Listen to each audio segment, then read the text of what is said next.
Hello everyone, ये video communication के बारे में है। इस वीडियो में हम लोग कम्युनिकेशन के मीनिंग, डिफिनीशन, फीचर्स और इसके इम्पॉर्टेंट पार्ट्स या इंटीग्रल पार्ट्स को जानेंगे। Before the discussion of communication हम लोग तीन टर्म जो कि काफ़ी इम्पॉर्टेंट टर्म है उसके बीच में क्या अंतर है उसको समझ लेते हैं। जैसे कम्युनिकेट जो कि वर्ब है और इसका मीनिंग होता है टू शेयर, और कम्युनिकेटिव एक एडजेक्टिव है जिसका मीनिंग होता है द एबिलिटी टू शेयर। और जो थर्ड टर्म है कम्युनिकेशन, जिसका मीनिंग होता है द प्रोसेस ऑफ शेयरिंग और एक्सचेंजिंग। तो ये तीनों जो टर्म है उसमें अंतर है। और ये जो टर्म है कम्युनिकेशन वो लैटिन वर्ड कम्युनिकेयर से लिया गया है जिसका मीनिंग होता है to share. So communication basically एक एक्सचेंज है आइडिया या इंफॉर्मेशन का। जनरली हमें जब हम किसी के साथ कुछ इंट्रैक्शन करते हैं या बात करते हैं तो जो कुछ भी हम करते हैं उस जो प्रोसेस में या फिर बातचीत करने में या फिर लेटर राइटिंग में, हर एक प्रोसेस में हम लोग क्या करते हैं, इस टाइप के इंट्रैक्शन में एक मैसेज को ट्रांसफ़र करते हैं। और मैसेज क्या हो सकता है, वो आइडियाज़ हो सकता है, थॉट्स हो सकता है, इंफॉर्मेशन हो सकता है, नॉलेज हो सकता है। सो कम्युनिकेशन एक एक्सचेंज है आइडियाज़ का, इंफॉर्मेशन का, एक दूसरे के साथ शेयर करने का, या फिर सेंडर और रिसीवर के बीच का जो इंटरेक्शन है, इंफॉर्मेशन का जो शेयरिंग है, उसे हम लोग कम्युनिकेशन के रूप में जानते हैं। It is the basic requirement of all our personal, social, economical and political activity. So जिस टाइप के भी हम लोग एक्टिविटीज़ करते हैं, चाहे वो हमारा पर्सनल हो, सोशल हो, इकोनॉमिक हो या पॉलिटिकल हो, हमारा किसी टाइप का डिस्कोर्स होगा या बातचीत होगा, चाहे वो रिटन हो, ओरल हो या फिर साइन या सिंबल के फॉर्म में हो। सो कम्युनिकेशन क्या है, ये हमारा बेसिक रिक्वायरमेंट है। जितने टाइप के जो भी डिस्कोर्स होंगे उसके लिए कम्युनिकेशन एक बेसिक रिक्वायरमेंट्स है। डिफिनीशन ऑफ कम्युनिकेशन को बहुत तरीके से डिफाइन किया जा सकता है और बहुत अच्छे अच्छे जो स्कॉलर्स है उन्होंने डिफाइन किया। जैसे अकॉर्डिंग टू लुइस एलन कहते हैं कि communication is a bridge of meaning and it involve systematic and continuous process of telling, listening and understanding. वहीं एक दूसरे जो स्कॉलर है, काफ़ी फेमस है, विलियम न्यूमन और चार्ल्स समर, उन्हें कम्युनिकेशन के बारे में लिखा है कि communication is an exchange of ideas, facts, opinion, emotion of two और मोर पर्सन। यानी कम्युनिकेशन क्या है, वो एक्सचेंज है बिटवीन टू पर्सन या मोर पर्सन। तो इस प्रोसेस में, यानी द प्रोसेस ऑफ कम्युनिकेशन में क्या होता है कि दो जो मेजर पार्टीज है, या कह सकते हैं जो दो मेजर पार्टिसिपेंट है, उसमें जो पहला पार्टिसिपेंट है वो सेंडर है और दूसरा रिसीवर है। सो कम्युनिकेशन को आप ऐसे भी डिफाइन कर सकते हैं कि communication is the process of exchanging feeling and emotion, thoughts and ideas, information and knowledge between sender and receiver. So communication process में दो पार्टिसिपेंट का होना बहुत ज़रूरी है, एक सेंडर और दूसरा रिसीवर। तो सेंडर के बारे में यह है कि the person who sends message, या मान लीजिए कि कोई भी आदमी जो अपना इंफॉर्मेशन दूसरे के साथ शेयर करना चाहता है, तो जो पर्सन चाह रहा है मैसेज को ट्रांसफ़र करना, अपने फीलिंग को ट्रांसफ़र करना दूसरे के साथ, वो सेंडर कहलाएगा। और रिसीवर जो उसके मैसेज को सुनता है, समझता है, उसको हम लोग रिसीवर के रूप में जानते हैं इन द प्रोसेस ऑफ कम्युनिकेशन। जो प्रोसेस ऑफ कम्युनिकेशन है, यानी कम्युनिकेशन कैसे काम करता है, वो कुछ इस टाइप से काम करता है कि in the process of communication sender and receiver are the two major parties और पार्टिसिपेंट। पहले तो ये दोनों का होना बहुत ज़रूरी है कि जो भी प्रोसेस है कम्युनिकेशन का, उसमें दो मेजर पार्टीज है, एक सेंडर और दूसरा रिसीवर।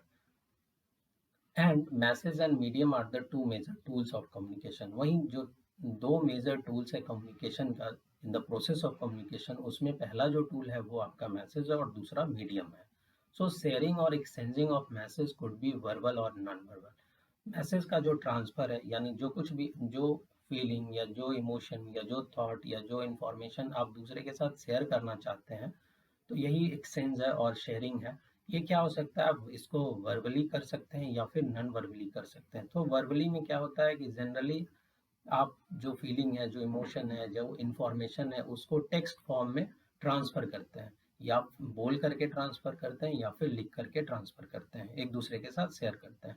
और नॉन वर्बली में क्या होता है, जो मैसेज का ट्रांसफ़र होता है, यानी जो फीलिंग, इमोशन, थॉट्स, आइडियाज़ का जो ट्रांसफ़र होता है या एक्सचेंज होता है, वो साइन या सिंबल के रूप में होता है। The process of communication begins when one party और sender wishes to communicate with another party।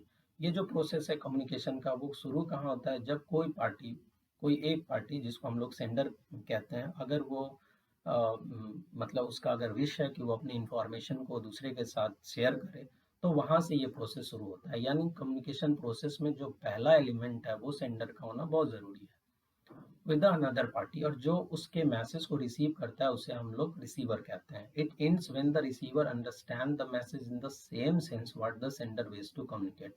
और कम्युनिकेशन जो प्रोसेस है वो कब खत्म होता है, जब जो सेंडर का जो मैसेज है, जो भी वो रिसीवर को देना चाहते हैं, अगर रिसीवर उसके मैसेज को उसी के सेंस में अगर अच्छे से समझ लेता है, तब ये प्रोसेस खत्म हो जाता है। अब हम लोग देख लेते हैं जो कम्युनिकेशन का कंपोनेंट है या जो इम्पोर्टेंट पार्ट्स ऑफ कम्युनिकेशन है वो। So sender, message, channel, receiver, response and feedback are the known as the 6 integral और इम्पोर्टेंट पार्ट्स ऑफ कम्युनिकेशन। ये जो 6 पार्ट है जिसमें sender, message, channel, receiver, response and feedback, इसको हम लोग कम्युनिकेशन के 6 इंटीग्रल या इम्पोर्टेंट पार्ट्स के रूप में जानते हैं। and each of them has its own important role in the process of communication। और इन 6 पार्ट का अपना ही इम्पोर्टेंस है, हर एक का अपना एक इम्पॉर्टेंट रोल है पूरे कम्युनिकेशन प्रोसेस में। सो सेंडर हम जो फर्स्ट कंपोनेंट है या जो फर्स्ट पार्ट ऑफ कम्युनिकेशन है, उसका मतलब होता है वैसा पर्सन जो मैसेज को सेंड करना चाहता है। अगर आप किसी क्लासरूम में हैं, अगर आपके टीचर लेक्चर दे रहे हैं, तो वो वहाँ सेंडर के रूप में मतलब वर्क कर रहे होते हैं। वही मैसेज का डिफरेंट फॉर्म है। एक मैसेज आपका आइडिया हो सकता है, मैसेज आपका इमोशन हो सकता है, मैसेज फीलिंग हो सकता है किसी का, मैसेज नॉलेज हो सकता है, मैसेज लेटर हो सकता है, डिफरेंट टाइप्स के लेटर्स हो सकते हैं। तो मैसेज के डिफरेंट फॉर्म्स हैं। मीडियम और चैनल कम्युनिकेशन जो प्रोसेस है उसका एक इम्पॉर्टेंट कंपोनेंट है। सो मीडियम और चैनल, जब कभी आप मैसेज को किसी दूसरे पर्सन के साथ शेयर करना चाहते हैं, तो आपको एक मीडियम का ज़रूरत होता है। जैसे मान लीजिए आप अपने फीलिंग, इमोशन या नॉलेज को दूसरे के साथ शेयर करना चाहते हैं, तो आपको किसी न किसी हाल में आपको किसी मीडियम से गुजरना होगा। या तो फिर आप अपने मैसेज को ओरली ट्रांसफ़र करते हैं, तो इस जो ट्रांसमिशन है, जब मैसेज को सेंड करने का, उसमें आप ओरल जो चैनल है उसका यूज़ आप करते हैं। जब आपको मैसेज लिख करके देना होगा, किसी को ट्रांसफ़र करना होगा, एक्सचेंज करना होगा, तो आप रिटन चैनल का यूज़ करते हैं। वहीं हमारे पास अभी करंट में बहुत सारे इलेक्ट्रॉनिक मीन्स ऑफ कम्युनिकेशन है जिसका हम लोग यूज़ करते हैं मैसेज को ट्रांसफ़र करने के लिए या मैसेज को एक्सचेंज करने के लिए। जैसे हमारे पास इलेक्ट्रॉनिक मीन्स ऑफ कम्युनिकेशन में टेलीफोन है, व्हाट्सअप है, या फिर इंस्टाग्राम है। ये सब डिफरेंट चैनल और मीडियम है जिसके हो करके हम मैसेज को ट्रांसफ़र करते हैं। सो या तो वर्बली हम ट्रांसफ़र करते हैं या नॉन वर्बली ट्रांसफ़र करते हैं। वहीं रिसीवर उस पर्सन को कहते हैं जो सेंडर के मैसेज को रिसीव करता है, जिसके पास मैसेज को पहुंचाना है वो रिसीवर होता है। वहीं नेक्स्ट जो कंपोनेंट है या जो कह सकते हैं इम्पॉर्टेंट पार्ट ऑफ कम्युनिकेशन है वो रिस्पॉन्स है। सो रिस्पॉन्स बेसिकली ये जो रिसीवर है उसका रिएक्शन होता है कि आपका मैसेज जो रिसीवर है उस तक पहुंचा या नहीं, ये रिस्पॉन्स होता है। तो ये रिसीवर का कह सकते हैं कि रिस्पॉन्स रिसीवर का रिप्लाई ना हो करके, बल्कि अ, उसके रिचनेस को बताता है कि कोई मैसेज रिसीवर तक पहुंचा या नहीं। जो लास्ट और इम्पॉर्टेंट कंपोनेंट है कम्युनिकेशन का वो है फीडबैक। और फीडबैक बहुत इम्पॉर्टेंट है। अगर कम्युनिकेशन को इफ़ेक्टिव बनाना है तो उसके लिए बहुत ज़रूरी है कि फीडबैक का कम्युनिकेशन में होना बहुत ज़रूरी है। सो फीडबैक रिसीवर का रिप्लाई होता है। अगर सेंडर कोई मैसेज को भेजा, तो वो मैसेज रिसीवर तक पहुंचा या नहीं पहुंचा, यहाँ हमें रिस्पॉन्स से पता चल जाता है। और फीडबैक उस मैसेज का क्या रिप्लाई है, तो अगर ये सेंडर तक पहुंच जाता है फीडबैक, तब हमारा जो प्रोसेस ऑफ कम्युनिकेशन है वो सक्सेसफुल माना जाता है। सो इन 6 जो पार्ट्स ऑफ कम्युनिकेशन है उसका काफ़ी इम्पोर्टेंस है इन द प्रोसेस ऑफ कम्युनिकेशन। अभी हम लोग देख लेते हैं जो इम्पोर्टेंट फीचर है कम्युनिकेशन के उसको। सो कम्युनिकेशन के बारे में कहा जाता है जो सबसे इम्पॉर्टेंट फीचर है वो है क्या कि ये एक्सचेंज है किसका, आइडियाज़ और इन्फॉर्मेशन का। सो केवल आइडियाज़ और इन्फॉर्मेशन नहीं, क्या जैसे कि हम लोग जानते हैं कि मैसेज के डिफरेंट फॉर्म हो सकते हैं। मैसेज आपका आइडिया इन्फॉर्मेशन हो सकता है, नॉलेज हो सकता है, आपके फीलिंग इमोशन हो सकता है। तो बेसिकली कम्युनिकेशन जो प्रोसेस है उसमें हम लोग अपने आइडियाज़, अपने मैसेज, अपने इंफॉर्मेशन, नॉलेज का एक्सचेंज करते हैं। ये वी कैन से कि one of the important features of communication. जो नेक्स्ट फीचर है, the flow of message can be verbal और एंड नॉन वर्बल।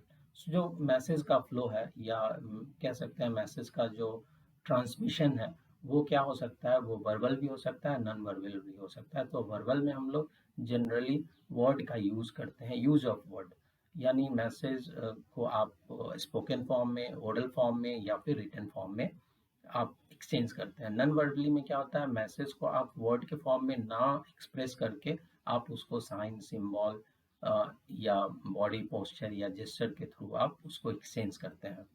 जो थर्ड इसका फीचर है वो है कि it has two major participant, sender and receiver. Communication process में सेंडर और रिसीवर काफ़ी इंपॉर्टेंट है और इसके टू मेजर पार्टिसिपेंट के रूप में जाने जाते हैं।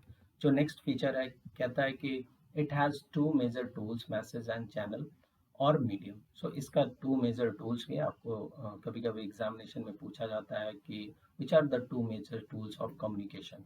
सो मैसेज और चैनल।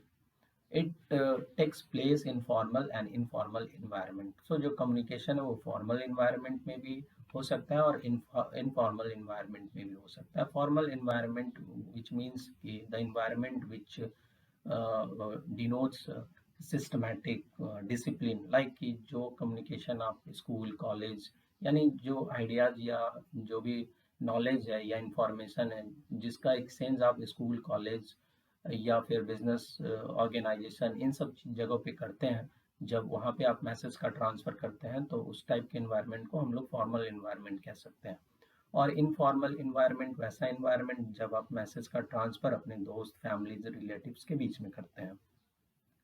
जो नेक्स्ट फीचर है, it should be clear, concise, complete and concrete. So communication जो होना चाहिए वो क्लियर होना चाहिए, साथ ही साथ कंसाइज होना चाहिए और कंप्लीटनेस उसमें होना चाहिए और कंक्रीटनेस भी होना चाहिए। नेक्स्ट है, it can take place horizontally, vertically और डायगोनली। सो कम्युनिकेशन क्या है, हॉरिजॉन्टली भी होता है, वर्टिकली भी होता है और डायगोनली भी होता है।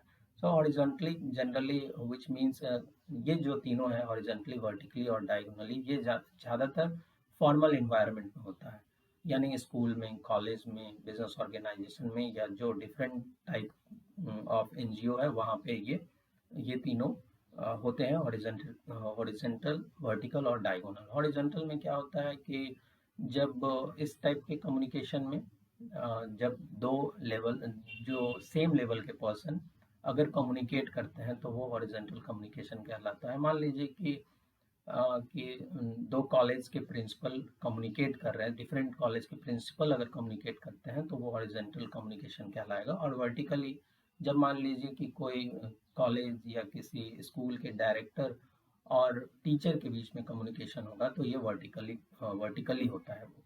और डायगोनली में क्या होता है, ये मिक्स होता है, हॉरिजॉन्टल और वर्टिकल कम्युनिकेशन का ये मिक्स फॉर्म है डायगोनल। सो इसमें डिफरेंट ऑर्गेनाइजेशन के जो डिफरेंट लेवल के रैंक के जो पर्सन है वो एक दूसरे के साथ कम्युनिकेशन में इन्वॉल्व होते हैं। So this was the short video regarding communication, its meaning, definition, features, and the integral parts of communication. Thank you.